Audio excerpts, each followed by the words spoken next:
네, 미국을 방문 중인 새누리당 김무성 대표가 미국 띄우기에 이어 일본 압박 외교에도 주력했습니다. 새정치민주연합 내에서는 혁신이 폐지 주장까지 나오면서 다시 한번 계파 갈등이 확산하는 모양새입니다. 정치권의 주요 이슈와 여야의 움직임, 황장수 미래경영연구소장 그리고 유용화 시사평론가와 자세히 살펴보겠습니다. 어서 오십시오. 네. 자, 오늘 김무성 대표가 나흘간의 워싱턴 DC 일정을 마치고 이제 뉴욕으로 발걸음을 옮겼습니다. 이제 워싱턴 DC에서 가장 주목되는 게 이제 한미 동맹을 굉장히 많이 강조했는데 어제 오늘은 또 이제 일본에 대해서도 일본 과거사에 대해서 강하게 압박을 하면서 미국이 좀 힘을 실어달라 뭐 그런 얘기까지 했는데 먼저 소장님 이 김무성 대표의 미국 행보 전체적으로 어떻게 보십니까? 예, 전체적으로 뭐 예를 들어서 지금 김무성 대표는 여권의 가장 유력한 대권 후보 아닙니까? 네. 그러니까 이제 미국을 방문하는 것이 뭐 김무성 대표가 미국에 가서 미국의 정치권의 유력 인사를 만나서 예를 들어서 뭐 외교를 하는 부분보다는 오히려 국내에 있는 유권자, 국민들을 대상으로 해서 자신의 이 가치를 부각시키고 내가 이만큼 미국에서 그렇게 활동을 하고 있고 이런 메시지를 미국 측에 전달했다. 그러니까 국내용적인 부분이 굉장히 강하다고 보는 거죠. 역대 여야 대권 후보들이 뭐 대선이나 총선을 앞두고 미국을 방문하거나 주요 국가를 방문하는 것이 대부분 국내용이었습니다. 그래서 일반 뭐 관료라든지 이 집권하고 있는 이 뭐 대통령 이런 부분의 방문과는 성격이 좀 다르죠. 국내용으로 본다면 나름대로 이 뉴스의 이슈화 시키는 데는 성공했는데 뭐 큰절을 한 문제라든지 또 뭐 조 바이든 대통령이라든지 존 케리 국무를 만난다고 가기 전에 보도 자료가 배포되었던 걸로 아는데 그렇게 이제 면담이 불발됐다든지 그다음에 이제 뭐 대일 발언을 미국에 가서 적절했는가 하는 것은 이견이 있는 쪽이 많습니다. 비판에 또 하는 쪽은 과공이다 이렇게 비판도 있고요. 그런데 뭐 이 한국의 정치라는 것은 좀 뭐 어떤 일정한 세력들이 비판하더라도 특정 세력에서 지지를 모으면 예를 들어서 뭐 이번에 보수층의 지지, 보수층에서 김무성 대표가 일부에서는 좀 비토를 당하는 부분도 있었죠. 그런 부분을 겨냥하고 전략적으로 한 걸로 보이는데요. 뭐 얻은 것도 있고 이런 것도 있다고 봅니다. 자기 지지층 결집 효과가 더 크지 않겠느냐. 그런. 뭐 본인은 그렇게 생각하는데요. 뭐 전체적으로는 어떻게 해석될지 모르겠습니다. 네, 지금 뭐 소장님이 큰절 얘기를 하셔가지고 그런데 어제 또 이제 김무성 대표가 큰절에 대해서 또 해명이라고 하긴 그렇고요. 그거에 대해서 왜 이렇게 이제 좀 발언을 했더라고. 그 발언 잠깐 듣고 대답 이어가겠습니다. 한국에는 존경하는 어른들에 대한 존경과 감사의 뜻으로 또 돌아가신 분에 대해서는 명복을 비는 그러한 마음으로 큰절을 하는 오랜 습관이 있다라고 하면서 큰절을 올린 적이 있습니다. 저희 한국인들로서는 절대로 잊을 수 없고 또 절대로 잊어서는 안 되는 과거의 은혜를 마음 깊이 되새기고자 하는 그런 취지였었습니다. 네, 뭐 지금 이번에 이견이 생기는 부분이 이제 큰절하고 이제 뭐 도를 넘었냐 안 넘었냐 그 얘기도 있을 테고 뭐 중국과 일본 외교 문제 그리고 이제 있었는데 일본에 대해서 강하게 이제 압박을 한 것은 국내적으로도 많이 지지를 받을 수 있는 발언이지 않겠습니까? 그 집권 여당 대표인데요.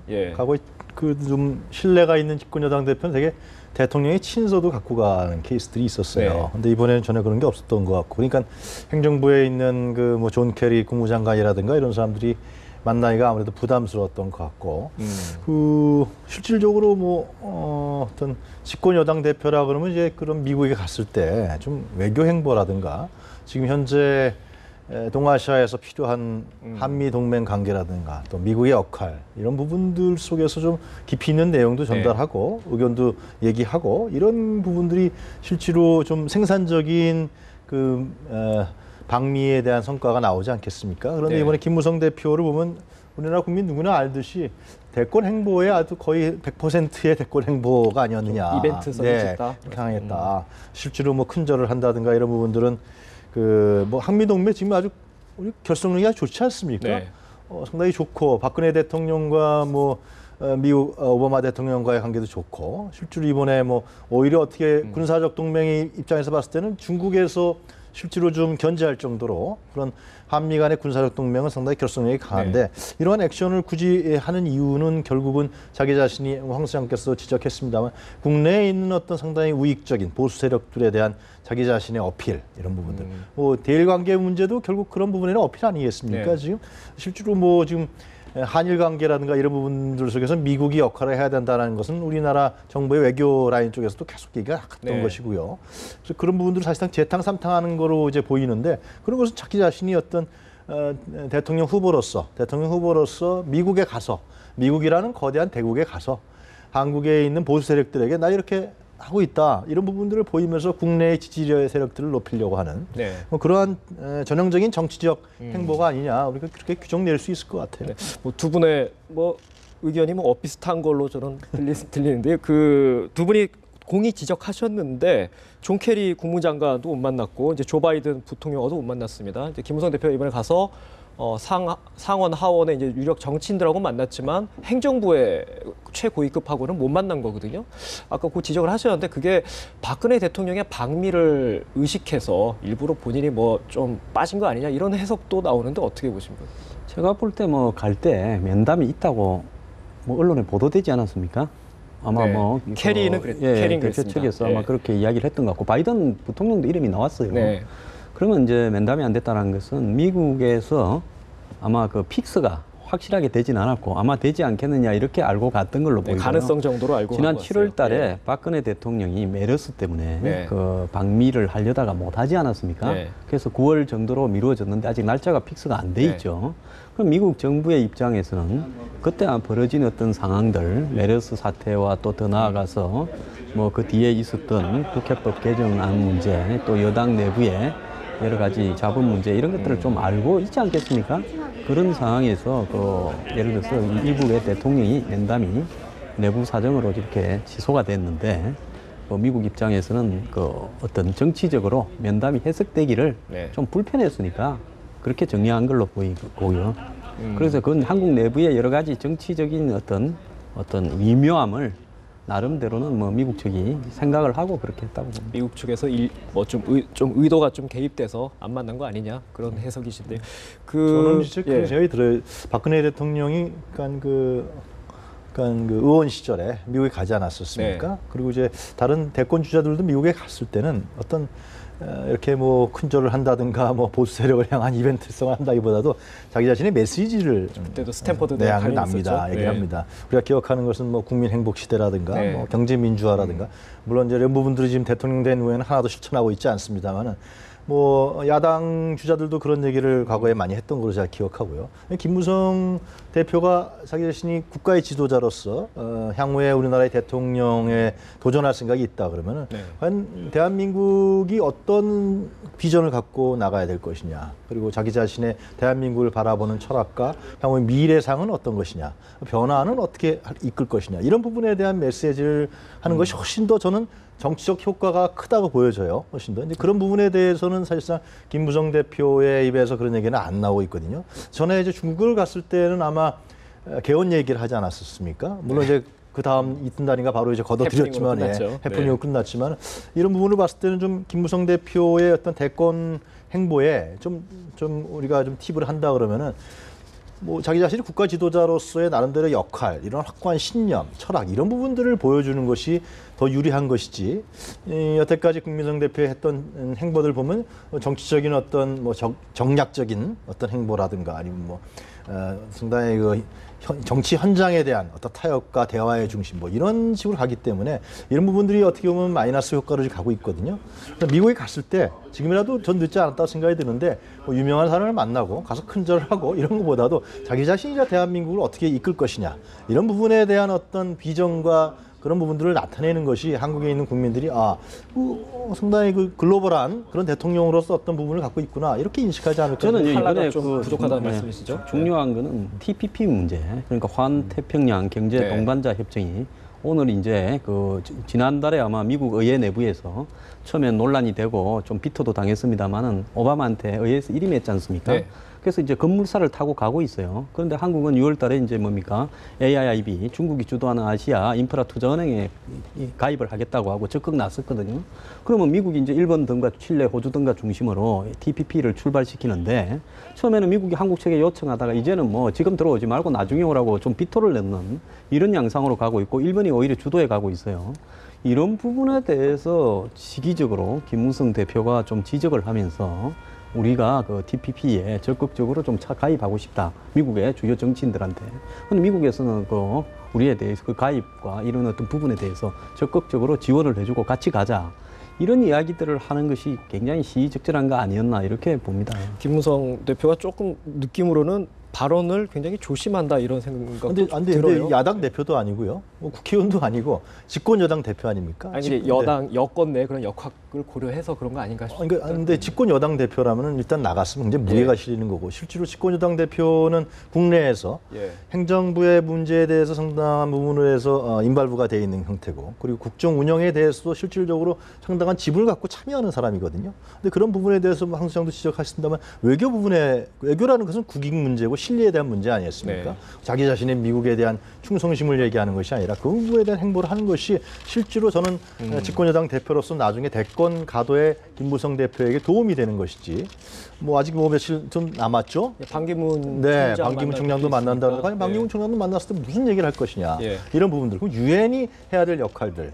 이런 부분도 있을 것이고요. 남북관계에 대한 문제도 있을 것이고요. 지금 남북관계 교착 상태에 있는데 미국이 어떤 일을 해야 될 것인가. 북한 문제에 대한 창의적인 어떤 대응이 필요하다라는 식으로 해서 우회적으로 현재 이렇게 교착 상태에 있는 뭐 현 정부의 남북관계에 대해서 아주 우회적으로 조심스럽게 비판을 했어요.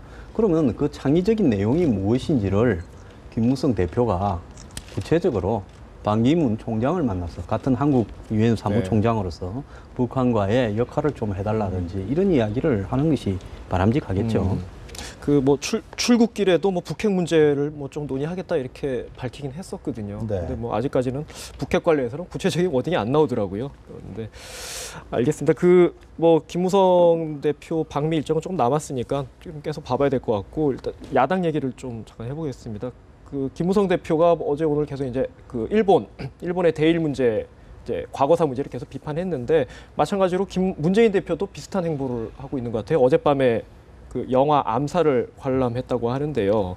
이게 항일 여야 대표가 항일을 놓고 이제 경쟁하는 모양새인데 어떻게 평가하십니까 이런 분위기를? 저도 뭐 상당히 재밌다 그래서 봤는데요. 상당히 최 감독이 상당히 그 관객 입장에서 아주 그 항일 독립 문제에 대해서 흥미롭고 그렇게 해서 역사성 있게 만든 영화더라고요. 뭐 대중적인 정치인이 그런 영화를 보면서 자기 자신도 우리 국민들과 그러한 항일 독립 문제에 대해서 같이 공유를 한다. 뭐 그런 거에 대해서 뭐라고 얘기할 수 있겠습니까? 전에 김무성 대표도 연평해전을 보면서 그러한 국가 안보에 대한 문제를 공유했듯이 그러나 이제 제 생각에는 이제 8월 15일이 얼마 남지 않았잖아요. 이제 광복 70주년이고 그래서 저는 문재인 대표도 야당 대표로서 이제 8.15 때 어떠한 얘기를 할 것이냐가 전 중요하다고 생각합니다. 과거와 같이 뭐 박근혜 대통령이 얘기하는 부분에 대해서 논평하고 평론하는 것이 아니라 남북관계 문제를 어떻게 해결할 것이냐, 남북 간의 평화, 교류와 통일의 문제에 대해서 문재인 대표의 생각은 어떤 것인지, 남북관계를 어떻게 풀어나갈 것인지, 과거에 뭐 김대중 대통령이 했던 방식이 아니라 DJ가 했던 뭐 통일론일에 대해서 답습하는 것이 아니라 새로운 창의적으로 굉장히 환경이 많이 바뀌지 않았습니까? 지금 북한을 바라보는 변수도 과거 DJ 때하고 지금하고 상당히 많이 바뀌었단 말이죠. 그런 속에서 그럼 야당 대표가 향후에 대권을 노리는 야당 대표가 어떻게 얘기를 할 것인지라는 부분에 대해서도 고민을 좀 해야 된다고 생각이 들고요. 그다음에 항일 문제도 그렇습니다. 지금 뭐 김무성 대표가 미국에 가서 대일 압박 외교를 했다 그러는데 문재인 대표는 그럼 지금 한일 관계, 한일 문제에 대해서 어떻게 풀어나갈 것인지 이런 부분에 대해서 좀 얘기를 하는 그런 대안을 좀 갖고 있는 정당의 대표로서 좀 모습을 좀 취했으면 좋겠다는 생각이 들어요. 여야 대표 모두 조금 또 한 발 더 나아가서 자신만의 이제 메시지를 좀 구체적으로 내달라 이런 뭐 주문 의식으로 해석됩니다. 그 소장님 이제 일본 과거사 문제와 관련해서 오늘 기사 하나 나온 게 이제 박근혜 대통령의 동생이죠. 여동생인 박근령 씨가 일본에서 이제 인터뷰를 한 게 있습니다. 일본에게 과거사 사과를 계속 요구하는 것은 부당하다. 어떻게 보면 국민 여론과 좀 배치되는 발언이기도 하거든요. 박근혜 정부의 기조와도 좀 다른 것 같고. 이거 어떻게 평가해야 됩니까, 이거? 뭐 저는 그 7월 달, 8월 달이 되면 네. 뭐 일본이 과거사를 반성해야 된다 이야기를 하는데, 그럼 뭐 과거사를 반성해야 된다는 이야기를 하는 것은 당연한 거라고 봅니다만, 사실상으로 일본의 누구도 주목하지 않은 앵무새 같은 이야기를 똑같이 하는 것보다는요, 일본이 과거사를 반성해야 된다라는 전제하에 좀 더 정말 거기야말로 창의적으로 그 한일 관계를 어떻게 가져갈까 하는 부분에서 뭐 여러 가지 제안을 하는 것이 나은데요.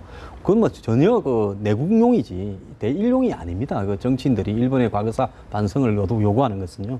일본에서도 뭐 솔직히 말하면 관심도 거의 없는 문제라고 볼 수 있습니다. 여론을 그런데 이제 일본이 이제 최근에 그 아베가 집단적 자위권을 그 참의원입니까? 그 뭐 통과시켜 가지고, 근데 일본 내부에서 반발이 굉장히 심하게 있는 상황 속에서, 예를 들어서 지금 현재 박근영 씨가 그런 이야기를 한 것은, 저는 박근영 씨처럼 말도 할 수는 있어야 된다고 봅니다. 맨날 일본 보고 똑같이 사과만 해라고 한다면, 예를 들어서 그 한일 관계의 부분에서 역사가 계속 이 과거에 복고적으로 가는 거죠. 그러면 일본이 이렇게 한다면 우리도 이렇게 하겠다라든지 좀 더 이 긍정적인 이야기를 할 필요도 있는데, 때가 일본의 아베가 그 현재 집단적 자위권으로서 내부에서도 코너에 몰려 있는 상황에서, 또 그 8월달 광복절이 다가오는 상황에서는 시기적으로는 좋지 못했다 이렇게 봅니다.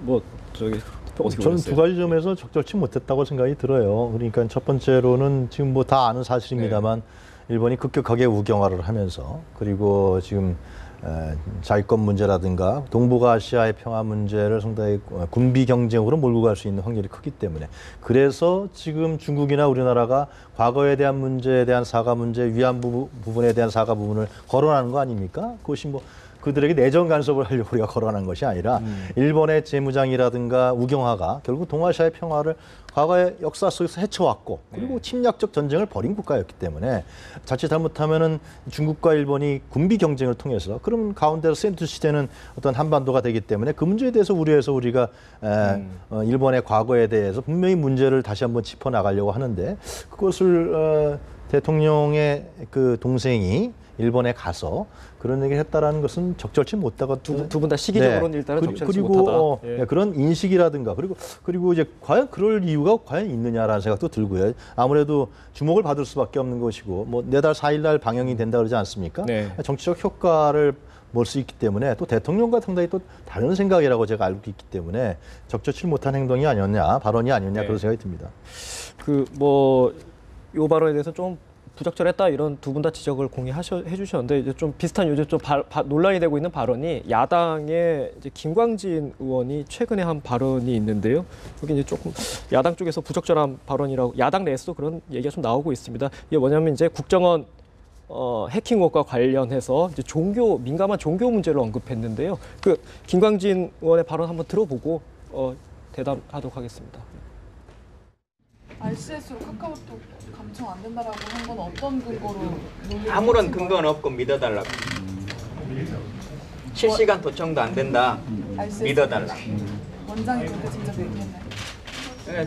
지금 거의 저 안이 교회예요, 교회. 믿어달라는. 예, 이게 이제 교회 폄하 발언이다 해가지고 파장을 일으키고 있습니다. 기독교 측에서도 또 반발하고 있는데, 소장님은 어떻게 보셨어요? 그러니까 뭐 좋은 의미로 교회라고 했으면 예를 들어서 뭐 교회에서 그 부분에 대해서 비판을 하지는 않겠죠. 근데 그 저기에 대한 부분을 보면 아무런 근거 없이 맹목적으로 믿어라, 즉 맹신에 대한 이야기를 한 거 아닙니까? 한마디로 광신도와 맹신의 관계에 대해서 이야기를 한 거죠. 이런 부분은 특정 종교가 비단 기독교뿐만 아니라 불교든 가톨릭이든 저렇게 정치인이 저렇게 이야기한다는 것은 김광진 의원의 머릿속에서 특정 종교에 대한 어떤 편견이나 선입감 이런 것들이 가득 차 있다, 이런 걸 입증하는 거 아니겠습니까? 저는 김광진 의원이 실언을 하는 게 지금 한두 번째가 아닌데, 실언도 했고 손가락으로 이 문자를 보낸 데서도 실수도 있었죠. 뭐 국회의원의 직위에 어린 나이에 이렇게 가서 뭐 여러 가지로 열심히 일은 하는데, 거기에 걸맞는 성숙함을 갖추고요. 말이나 손가락을 움직이기 전에 조금 생각을 하고 좀 하는 게 좋지 않겠나 봅니다. 네, 김광진 의원이 뭐 나도 교회를 다니는 사람이라고 좀 해명을 진화를 하긴 했는데, 좀 부적절하다고 보면 되겠죠. 정치인 발언들을 조심해야죠. 그럼에 따라서 어떻게 보면은 지금 국정원의 해킹 사건 문제가 실제로 지금 실체가 잘 드러나지 않고 야당에서 계속 의혹을 제기하고 있지 않습니까? 네. 그 문제에 대한 부분들이 정확하게 해명되지 않고 있다라는 여론도 상당히 높은데 김광진 의원의 저러한 잘못된 발언으로 인해서 실제로 그 국정원의 해킹 부분들이 그 본질 자체가 사라져버리는 그렇죠. 발언만 남는 네, 상황이 그런 되죠. 부분이 네. 되기 때문에 여러 가지 고민과 연구 속에서 발언을 할 필요가 있다 그 생각이 드네요. 알겠습니다. 야당 얘기 뭐 나왔으니까 한번 조금 더 이어가자면 뭐 지금 혁신위원회 혁신안 가지고 좀 계속 논란이 되고 있는데요. 지금 뭐 전체적으로 어떻게 평가하십니까? 그러니까 궁극적으로 보면 그 당의 혁신이라는 것은 공천을 가는 과정에서 내부 불만을 어떻게 네. 해소하는가 그것은 당에 있는 사람끼리의 혁신이고요. 정당은 무슨 뭐 기업과 같은 이해관계자의 모임이 아니지 않습니까? 전체 국민을 상대로 민생이나 국민의 삶을 돌보는 것이 정당인데 정당에서 혁신이 당의 이해관계자들의 어떤 권익관계를 다투는 그런 부분을 내놓고 혁신안이라고 했다. 그 부분을 예를 들어서 당 내부에서는 저게 옳리 그러니 싸우겠지만은 국민들, 지지자들도 어느 누가 저 부분을 갖다 혁신이라고 하겠습니까? 그러니까 예를 들어서 이 어디로 갈 건지 혁신의 방향을 전혀 그리지 못하고요. 그 중에서 아주 그냥 그 발바닥에 가까운 제일 밑에 있는 구체적인 이익관계, 이해관계에 대해서만 이렇게 안을 내놓고는 그걸 혁신이라고 하는 거예요. 사무총장을 없애는가 있는가에 대해서 아무런 국민들은 관심도 없습니다. 그 다음에 뭐 예를 들어서 지금 이 새정치연합이 뭐 비리 전력자를 공천을 안 한다. 아무도 안 믿습니다. 그래놓고는 선거 때마다 비리 네. 전력자도 다 공천됐잖아요. 그래서 지금 저기에 내놓은 혁신안에 대해서는 이제 아마 내부에서 그것을 어떤 혁신안을 저런 식으로 내놓더라도 정치적인 반대 진영 내부에 비노나 이런 진영에서는 그걸 인정하지 않을 겁니다. 왜? 근본적인 불신이 있는데 디테일한 어떤 수단을 가지고 믿겠습니까? 결국은 해야 될 혁신안을 내지 않고요. 그야말로 아주 미세한, 디테일한, 아주 중차대하지 않은 부분의 혁신을 혁신이라고 내놨다. 그래서 불신받고 있는 거라고. 이렇게 좀 이어서 저기 평론가님한테 질문 드리자면은 뭐 지금 비노 얘기도 하셨는데 결국은 이제 이어지는 게 뭐 결국은 당이 깨지지 않겠느냐 그 얘기를 하고 있습니다. 뭐 당직자들 아직 현역 의원은 없지만 당직자들 탈당도 이어지고 있는데 탈당과 탈당 러시와 뭐 신당 가능성 뭐 좀 마지막으로 전체적으로 총 평가 좀 부탁드릴게요. 혁신위원회가 좀 균형지대가 돼야 되는데 네. 그러니까 선명지대로 가면은 당이 상당히 혼란스럽고 뭐 선명지대. 네, 너무나 선명성만 강조하려고 예. 하면 안 됩니다. 지금의 새정치민주연합에 필요한 것은 균형을 잡는 세력이 지금 없기 때문에 문제가 발생하는 거거든요. 그래서 혁신위원회 김상곤 위원장과 혁신위원들이 그런 생각을 좀 해야 되는데 물론 이제 그 뭐 여러 가지 문제점을 나타낸 혁신안도 있었습니다만 권역별 비례대표제라든가 네. 지역의 어떤 정치 집단들을 강화하는 안이라든가 그런 것은 상당히 고무적이고 적극적인 네. 안들이에요. 가장 중요한 공천 부분에 대해서는 지금 전혀 얘기가 없죠. 공천은 어떻게 할 것이냐, 내년 공천 부분에 대한 기준과 방식 이런 부분에 대해서는 어떻게 할 거냐라는 얘기가 없기 때문에 그 부분을 빨리 오픈을 해서 비주류의 부분에 설득 작업에 들어가야겠다는 생각이 들고요. 그러나 이제 지금 뭐 천정배 의원을 중심으로 하는 호남신당 얘기는 자칫 잘못하면은 그런 비판이 있는 거 아닙니까? 호남 자민련이 될 가능성이 있다라는 겁니다. 네. 그러니까 신당을 새로 만들 때는 어떠한 명분과 내용과 개혁과 비전을 가져가야 되는데 아직까지 그런 단계까지는 보여주지 못하다라는 생각이 들어요. 그래서 그래야만 이제 새정치민주연합과 신당이 발전적인 걸 통해서 새로운 어떤 접합점이라든가 정치적 발전들을 이룰 수 있는데 자칫 잘못하면은 호남의 지역을 중심으로 하는 그런 지역, 물론 그런 뭐 정당도 외국에는 많이 있습니다만은 그런 지역주의의 모델로 한 정당으로만 갇혀버릴 수 있는 그런 가능성이 있기 때문에 그런 점에 대해서는 천정배 의원이라든가 다른 분들이 굉장히 고민을 해야 되지 않을까 그런 생각이 듭니다. 네, 알겠습니다. 혁신에 대해서는 두 분 다 좀 비판적으로 말씀을 해주시네요. 알겠습니다. 오늘 얘기 여기까지 듣도록 하겠습니다. 지금까지 황장수 미래경영연구소장 그리고 유용화 시사평론가 두 분 모시고 얘기 나눴습니다. 고맙습니다.